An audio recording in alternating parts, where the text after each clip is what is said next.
Good evening. Welcome to Bent TV.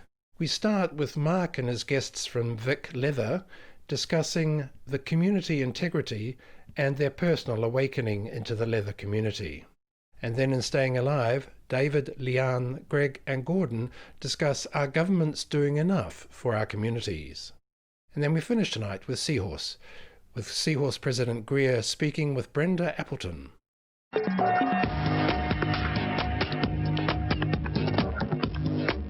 Hi, I'm Mark Hadden and this is In Leather, the show for the leather community for Melbourne and Australia.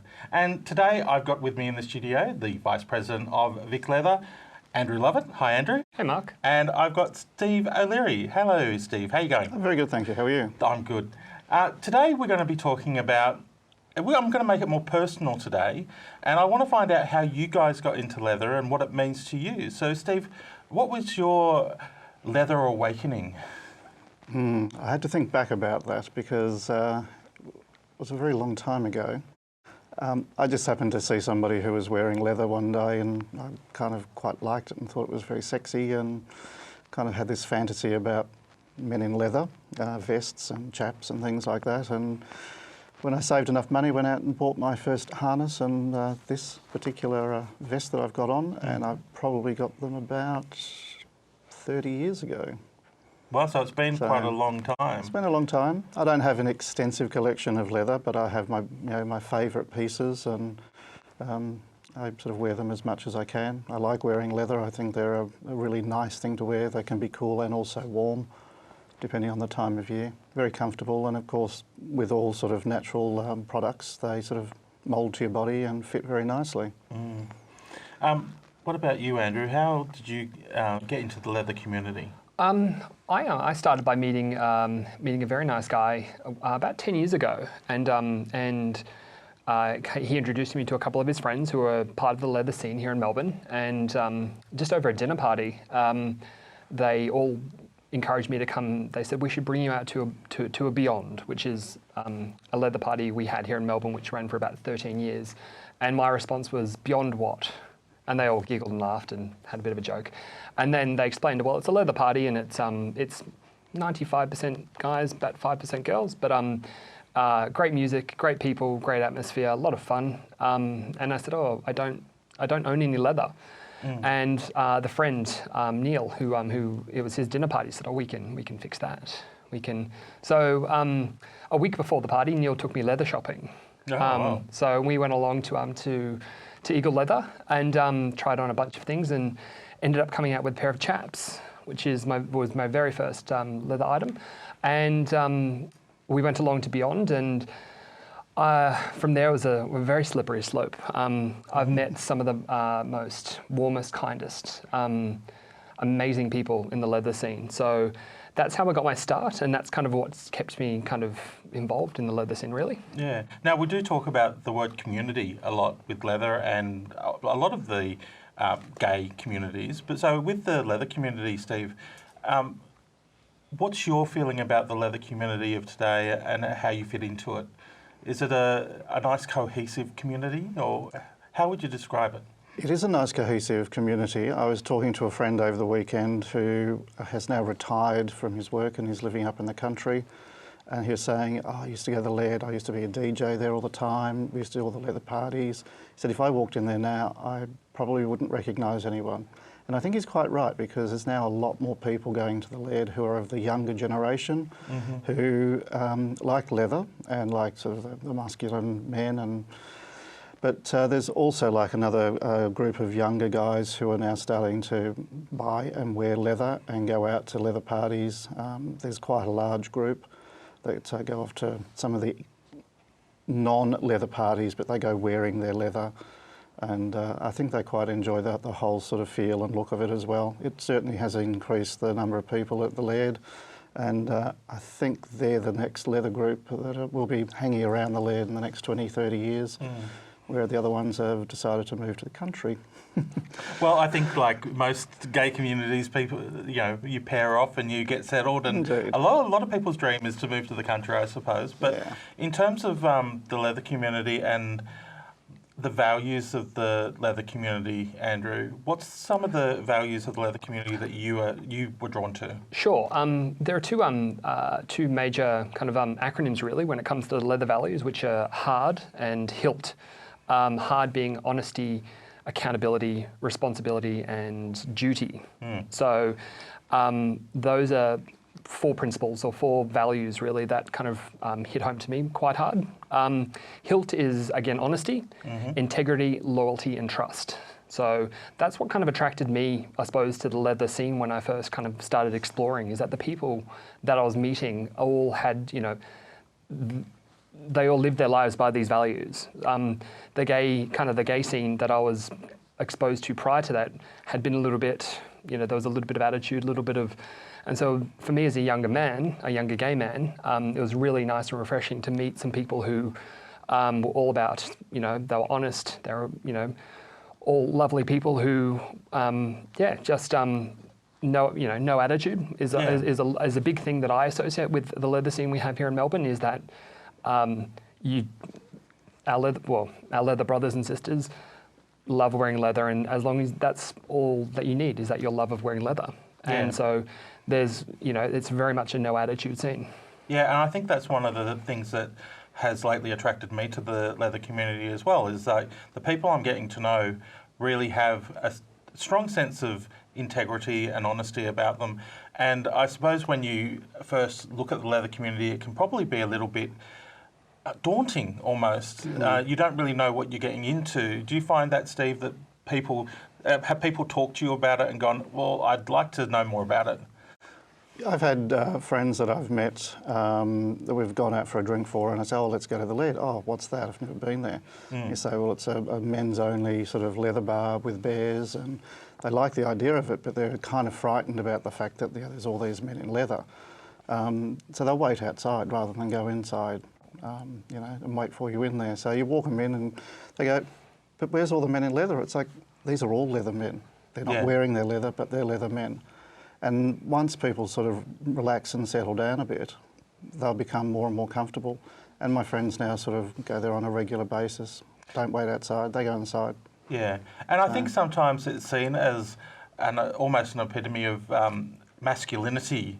But then saying that, there are a lot of women involved in leather as well. Definitely. There is. We have quite a few female members of Vic Leather, and it's not just about masculinity, but it's also about our leather women and leather girls love wearing their leather. They look fantastic in it. They do. Yeah. The one thing that about leather women that I love is that they can wear a leather corset.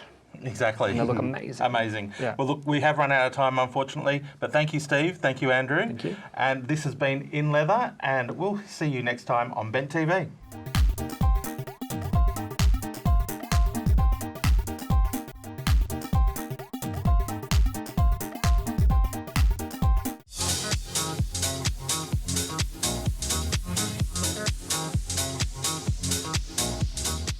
Hello and welcome to Staying Alive. It's a panel show about our ageing community. I'm David Hunt, and on the panel today we have Leanne, we've got Greg, and we've got Gordon.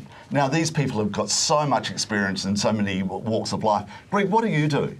Head the Anti-Violence Project, and I'm also a social worker and a counsellor in community and private life. Yeah, you're a very busy man. Yeah. Leanne? I'm the General Manager at Switchboard, which is a peer-based telephone counselling and referral service. And you're just getting bigger and bigger with all the stuff you're doing these days. Yeah, our new service, which is Out and About, which is our volunteers visiting older people. So, yeah, we're pretty busy. And Gordon? Yes. Volunteer extraordinaire? Not really. Yes, you are. Oh, Come yes, on, you tell us are. what you do. Joy. Joy, the Victorian AIDS Council, the Melbourne Artists Society, and a few other places, yeah. And Vintage Men? Oh, Vintage Men, yeah. Vintage Men, which you're secretary, is that right? Secretary, Treasurer. Right, okay. Tell us a little bit about Vintage Men. What is it? Well, it's a group for older gay and bisexual men. It's a sport and social group. It's for the men and their partners. We have no age limit except that they have to be over 18 if you have got a very young partner. Right. How often do you meet? Once a week, every Monday night. Right. Okay. And so if people want to get Thursday lunches as well. Right. Oh, every week? Every week, Thursday Right. lunches at different places. Yes. Okay. And do you, how do you get involved? Like, do you have a website? We have a website. Yes. It's you just have to Google it. I can't remember it offhand. It's vintagemen.org.au, I think it is. Okay, but if you just Google you'll find it's on it. Google, yeah. Okay, so today's topic that we're going to talk about is our government, local and federally, doing enough for our community? So, Greg, let's start with you this time. It's a really interesting question. A lot of work has been done in safe schools, for example, protecting kids in schools and spreading that around the state, and plaudits to the previous Liberal government, and good on you, Daniel Andrews, and your new government for expanding it statewide. Yep. What happens when kids, though, go home at night? They're merging back from school into a homophobic society where it really is unsafe in many places, in many ways for people. And there is no government policy. There's no social policy of any government in this country dealing with changing society in a meaningful way. So there's a big hole, a big gap. And the answer to your question is no, they're not doing enough. We need some work now about making it safe for kids to return to their homes, to their streets, to society at night.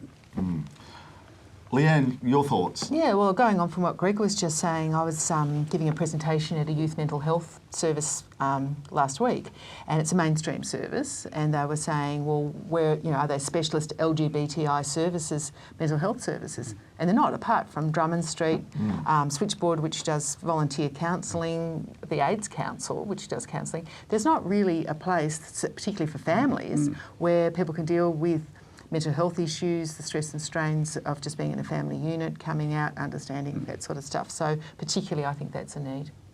Gordon? Because you're involved with the VAC, aren't you? Yes, with the VAC, yes. They're funded by the government, of course, which is what they need.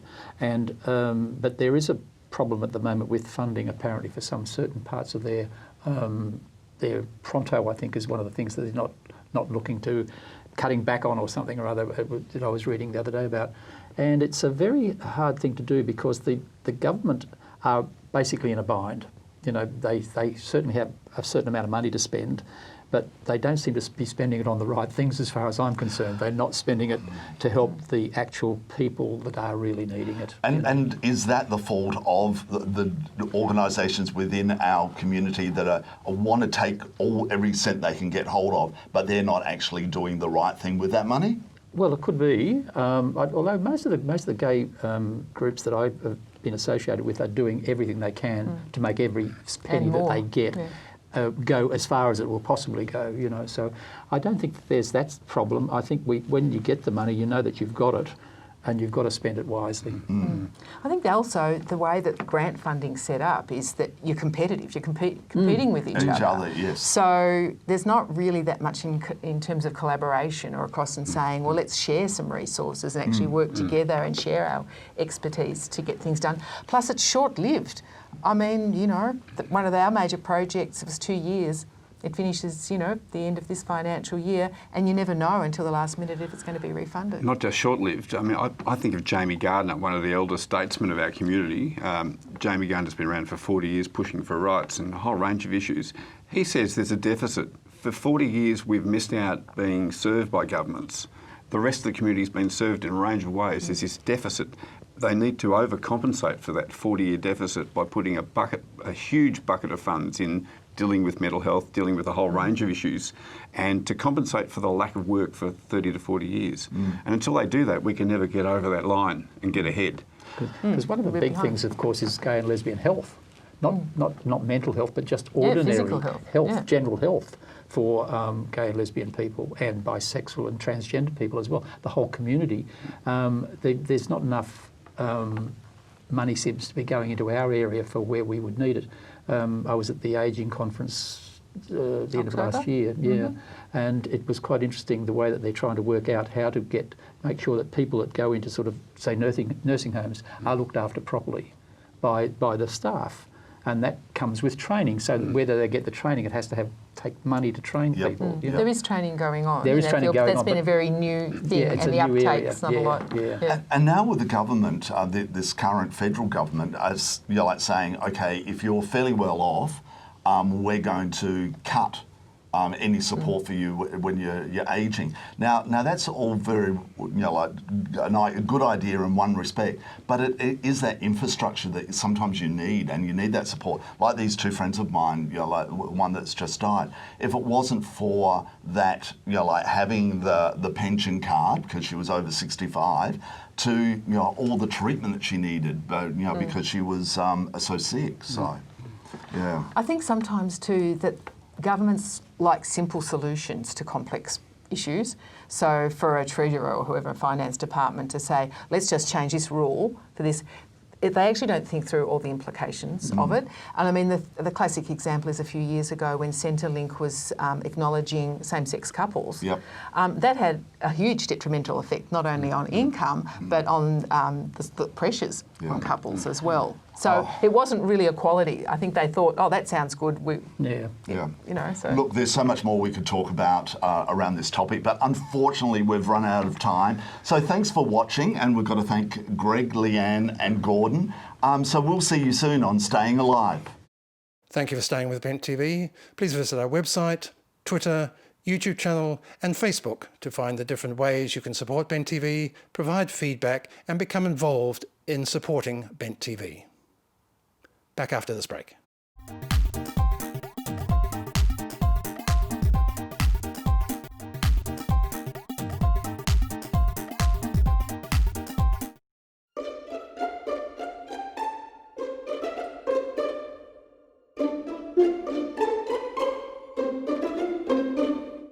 Welcome to Bent TV. I'm Greer McGeary. I'm president of the Seahorse Club of Victoria, and with me tonight is Brenda Appleton, a long-term member, and one of the pleasures that I've had in celebrating the 40th anniversary of Seahorse this year is catching up with a lot of people over the last 12 months and in other activities that I've had with Brenda. And my memories of her is when I first came to Seahorse that very first night, she was the treasurer and collecting money at the door.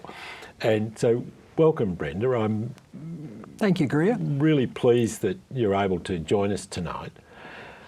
What I'd like to ask about in this celebratory year for Seahorse is the importance it had in your life, and then maybe tell us a bit about your story and how you came upon Seahorse. Righto. Seahorse played a very important part of my life. I had known from a young age that I wasn't comfortable in a male body, and being born when I was, 1950, I wasn't able to, there wasn't any media, there wasn't any talk, any profile for trans, so I didn't realise at that stage what the issue was. And I just thought I was a bit weird and probably the only one like me in the world, which is a lonely place to be. My father had been a boxer, footballer, ex-army, so a very macho sort of environment. And therefore I put those feelings behind me and was able to suppress them for a certain period of time. But I guess through my 30s and into my 40s it became much more difficult. And I realised I needed to do something about it. And so Seahorse was the first group that I joined where I was able to meet with others with gender identity issues. And whilst by then I'd read a bit about it on the internet and I'd read a number of books and so on, meeting people face to face was just such an important part of my journey. I joined Seahorse probably 17, 18 years ago, and it was an important part of my life for many years. As I just sort of recounted it a moment ago about my first experience of walking in and meeting yourself, what was your first experience of walking in the door at the venue? It was a scary time. It was scary getting ready, driving there and then walking in. And I met friendly faces, I met people who were welcoming, and I guess I felt I'd found my tribe. And I was talking to my wife Janice before coming today, and she said that I used to come home with a glow and an energy and a happiness that she hadn't seen before. So yeah, it was just vital from my own survival point of view. Yes, my very first experience on that particular night was I was working in country Victoria at the time, and I had a 4.5 hour drive to Melbourne.